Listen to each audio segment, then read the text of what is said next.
now. The leaders of the Sanhedrin accuse you of preaching perverted doctrines. Come. Welcome to the Fake News Channel. We got a story that I'm going to touch on. I don't report everything, not that I'm a reporter or a journalist, but I don't make videos about everything. I touch on key little things that I see in the news. A lot of it is related around national political news because, you know, the fake news media, I try to call them out whenever they're manipulating society. Not that people necessarily lie, but they leave things out or they point out certain things, and it shapes the way the story goes. And the reason why I want to talk about this story is because it's being pointed out by other people, not just me, and I want to highlight that. But B, I also want to talk about this story because it is a pretty it's made national news and it went political. So as soon as it got turned political, I said, you know what, let's go ahead and make one. So in Houston, Texas, there was a shootout between some police officers and some drug suspects. That's how it was reported initially. It was reported that a house was raided, okay, and there was a shootout. The suspects were killed. Four officers were injured and went to the hospital, and that's how it all came out in the beginning. Well, 2 days have passed and more news is coming out, and now we're starting to find out a little bit more about what was going on. All right, so here's pictures of the two people that were killed, and two people who were killed Monday during a shootout with Houston police officers have been identified by authorities. During a news conference Tuesday, Houston Police Chief Art Acevedo identified the suspects as 59-year-old Dennis Tuttle and 58-year-old Regina Nicholas. Officers raided the Harding Street residence in the Gloverdale neighborhood as part of a drug investigation. When the officers entered the home, they were met by an aggressive dog, which was shot by one officer.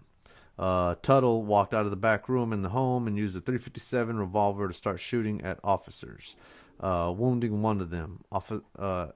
Acevedo said that the wounded officer fell on the living room couch and Nicholas tried to grab his weapon, and that's when the officers returned fire, killing both of them.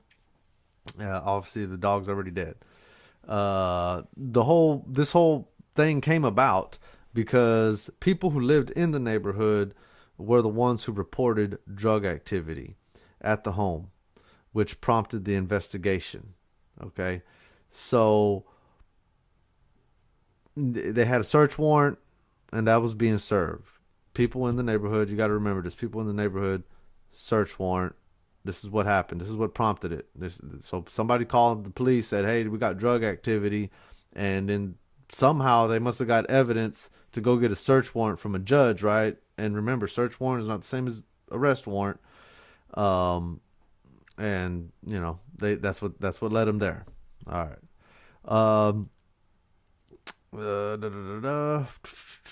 And that's pretty much it on this story. So, that came out. Also, the type of firearm he used. Let me see. Does it say it somewhere in here? Yes, .357 revolver. That's all he had. So, you know, that's what happened. This guy got the drop on 5 police officers. I kind of find that a little hard to believe. I'm not saying it didn't happen that way. I give a lot of credit to the police. They're highly trained and they're professionals, and they're real good at what they do. And I know police officers, and a lot of them say, you know, we really don't put ourselves in harm's way, especially when we're going to do a raid or execute a warrant. We try to get as much intel as we can, and when we kick that door, we try to know what's on the other side of it. Obviously, in this case, they didn't, you know, because they came in, and you heard the story from the chief, and what happened is what happened. So, what's interesting about this is what it has caused.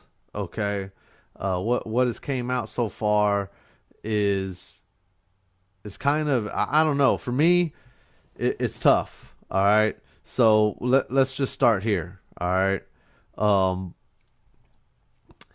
They said that people who lived in the neighborhood were the ones who reported the drug activity, right?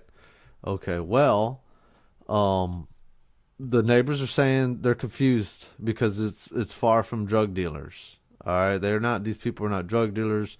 I'll play the video now so you can see it, and then we'll continue afterwards. There's been a day of developments in the shootout that left 5 Houston police officers injured. Those developments do include some good news from Memorial Hermann Hospital. Another officer was released from the hospital today. That makes 2 released and now home with their families. 3 are still being treated tonight. And we learned about who investigators say was on the other side of that shootout. This couple in their late 50s, married for some 20 years. And in the neighborhood where they lived and where that shootout occurred, the people who knew the couple are shocked. That is where our Jacob Rascon picks up our team coverage tonight. Jacob, it's something we've been seeing all day long. Neighbors who knew the couple reacting to what happened yesterday in utter disbelief. Bill and Dominique, the police position is clear that this was a drug house where black tar heroin was dealt and the homeowner opened fire on officers.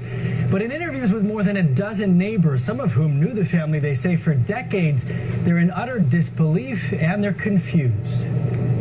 What police describe as the attempted murder of undercover HPD officers at a drug house doesn't add up for many who know the neighborhood and knew the suspects. I'm saddened about it, okay? That was my friend for 30 years. Robert N. moved across the street from Dennis Tuttle in the 80s, and he saw him for the last time walking the dog minutes before the shootout. 15, 20 minutes later, I was sitting right here, and all I heard was a boom, boom, boom, boom. All these shots. The police chief says Tuttle shot 4 officers after they broke open his front door and shot and killed Tuttle's pit bull that charged them. Robert says there must have been some misunderstanding. If he would have known it was the police, he would have never shot. No, he obeyed the law. I tell you, he's a straight guy. Tuttle, a former Marine, and his wife Regina Nicholas were both very sick, many neighbors told us. Regina had cancer, and Dennis suffered from a variety of mental and physical problems. Tuttle's sister didn't believe what happened until she saw the bullet-riddled home for herself. First, I want to say our prayers are with the officers and their families who were affected. Police found marijuana, a white powdery substance, and several weapons in the house on Hardy Street.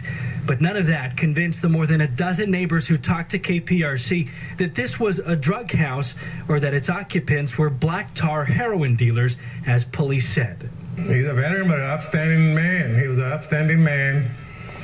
I'm telling you, he wouldn't even go fishing because he didn't have fishing license. That's how he felt about the law. He obeyed the law. Now, an upstanding man, of course, is not how police would describe this man or the family of the officers who are injured.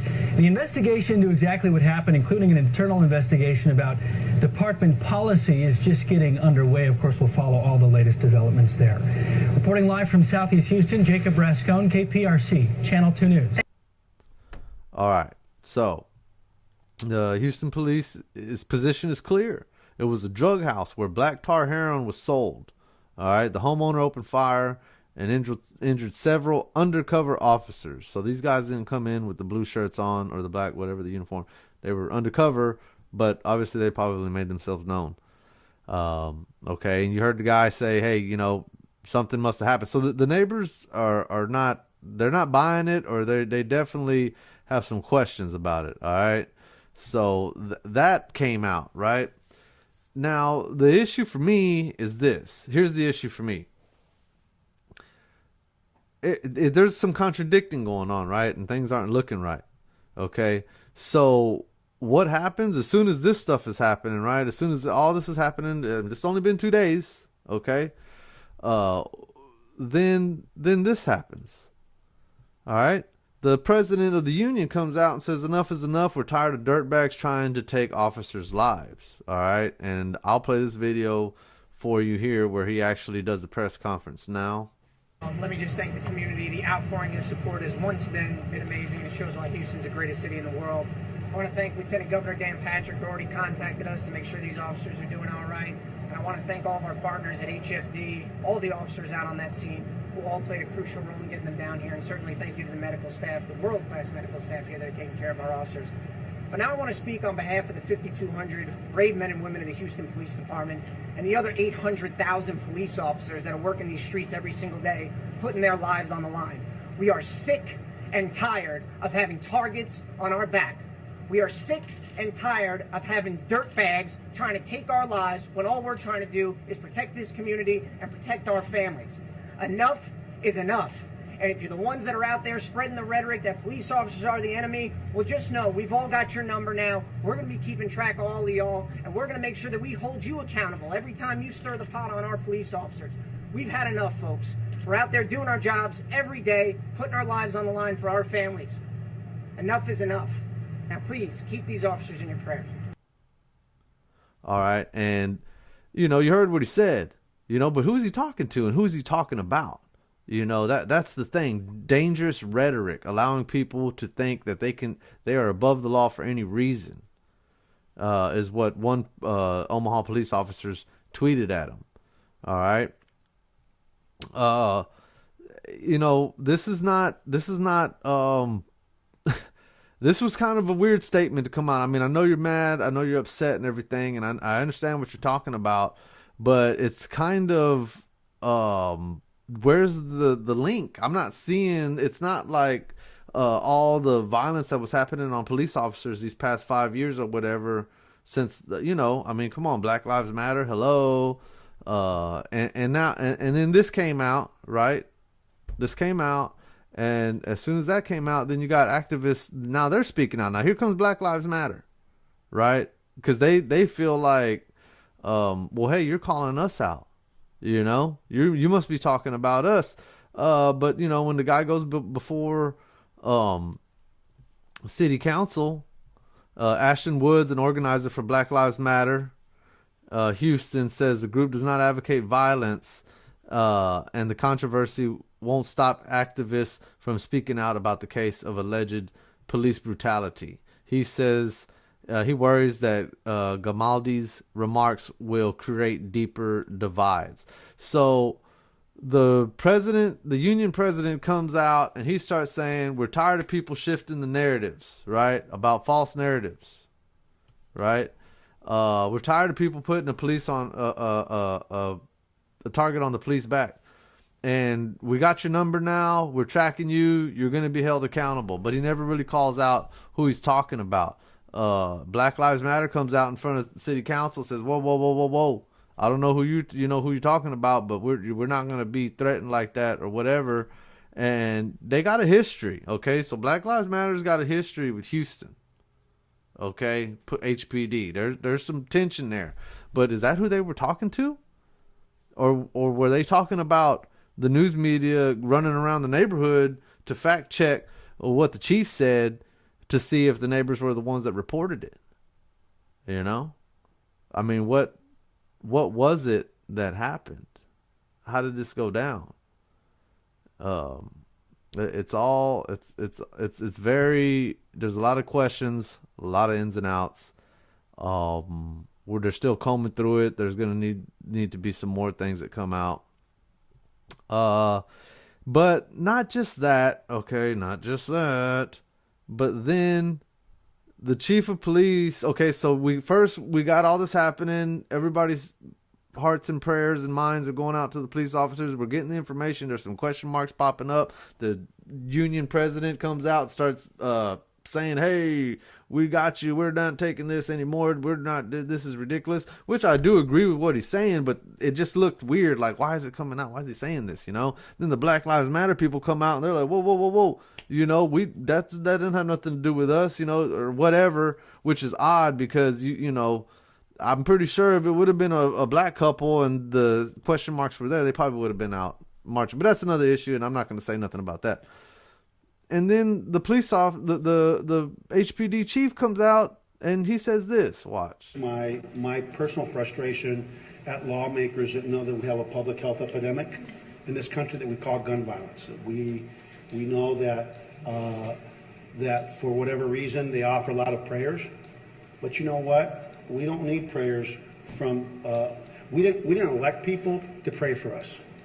We elect people to lead us. We elect people to make public policy decisions, not based on whatever their primary the politics of primary politics, right? Because only the base is basically, and sooner or later we will reach a point in our country where we're going to say we're not doing enough about gun violence. And so to the elected officials, I appreciate your prayers, but quite frankly, we've got a community that prays for us. Everybody can pray, but the only ones that can listen to trauma docs, and I'm not going to talk about doc, but there's a reason that the Major City Chiefs Association has put forth a policy paper that talks about some of the steps that Congress can take. They have a national approach to addressing the scourge of gun violence. It doesn't just impact law enforcement, it crushes communities, tears apart families, cuts life short every single day. For everyone that you in the national media cover, there are dozens a day that don't even get a mention. And so my response to me is, criminals are going to be criminals, evil people are going to be evil. The question is, what are policymakers willing to do besides prayers to address a public health epidemic? And of course, somebody will now tweet, oh, there he goes with his, it's not an anti-gun agenda, it's an proliferation of firearms in the hands of people that have no business having guns. It's an anti being able to walk to a gun show, and I'm a private seller. I can sell my M&P long rifle with 20 clips to whoever wants to pay without a background check. There are things that we can do that are not being done, and I would say that our frustration should be with people that are elected to make a difference in policy, and instead they all only offer prayers. So there you go. All right, what is going on? The guy had a 357 revolver in his own house, and it seemed like he owned it legally. And the police kicked the door in to serve a search warrant. Something happened. We don't know. All we know is what the police tell us. Now we're going off of the neighbors. There's some stuff contradicting. The police are kind of acting weird, reacting to this a little bit, I think. And now the chief of police is talking about we need some legislation to pass for gun violence. Are you serious? I mean, if you can't have a 357 revolver in your own home, I don't understand. Where do you go from there? I mean, what is he trying to say? And then, okay, let's go to this. So these people obviously didn't look like criminals or nothing. So they had these firearms in the house. Didn't have no drugs. If you read through all the reports, you'll find that they didn't find no heroin. They said a white powdery substance, which they didn't identify. And I know for a fact that when police are doing an investigation, they find white powdery substance. They got kits. They test them right there on the spot. They found a white powdery substance and some marijuana, but no heroin. A couple shotguns. So it didn't fit the profile of black tar heroin dealers. So I don't know. You know, where do we go from here? But all I know is that the president of the Houston Police Department union, he's talking about they're sick and tired of it. Enough is enough. And any rhetoric out there or shifting narratives, fake news as we like to call it, that they're going to be tracking those people and keeping track of them, putting out false information that goes against the police. So that, I mean, technically that's almost, he's threatening free speech. But if you're liable, you're liable. I mean, in defamation. And then you got the chief police saying, hey, this is a gun issue. This is a gun violence issue. So here we are again. Who knows? We don't know if it's,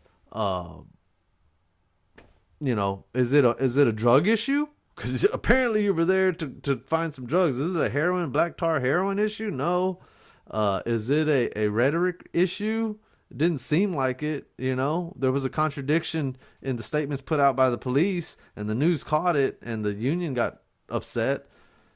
Is it a gun issue? Obviously, according to the chief of police, I guess they were supposed to just go knock on the door and not have to be worried about anybody owning a gun in there, search the house, find nothing, and they would have left, right? Or arrested them for the marijuana.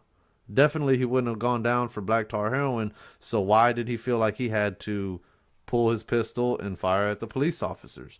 I mean, if there's keys and keys of black tar heroin in the house, then I can see, okay, This guy don't want to go to prison for life or however long, 30 years. He's shooting it out with the cops. But none of that was in there. So what was his reason for shooting the police? Just because they were police? Is that what we're supposed to believe? According to Enough is Enough? We're tired of dirtbags trying to take officers' lives. So this guy's saying basically he was a dirtbag trying to take on officers' life. He didn't want to go to jail. He didn't want to have his house raided. He didn't have a warrant searched on him. He didn't want none of that. And that's the reason why it happened. And then you also have the chief of police saying, and we have a gun problem. You know, it just this is the reason why you got people that don't trust what's going on nowadays. Well, there you go. That's it for me. This is the Fake News Channel. Thanks for watching, and I'm out.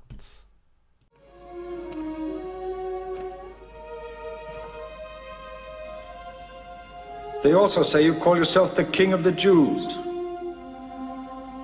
Well, are you King of the Jews?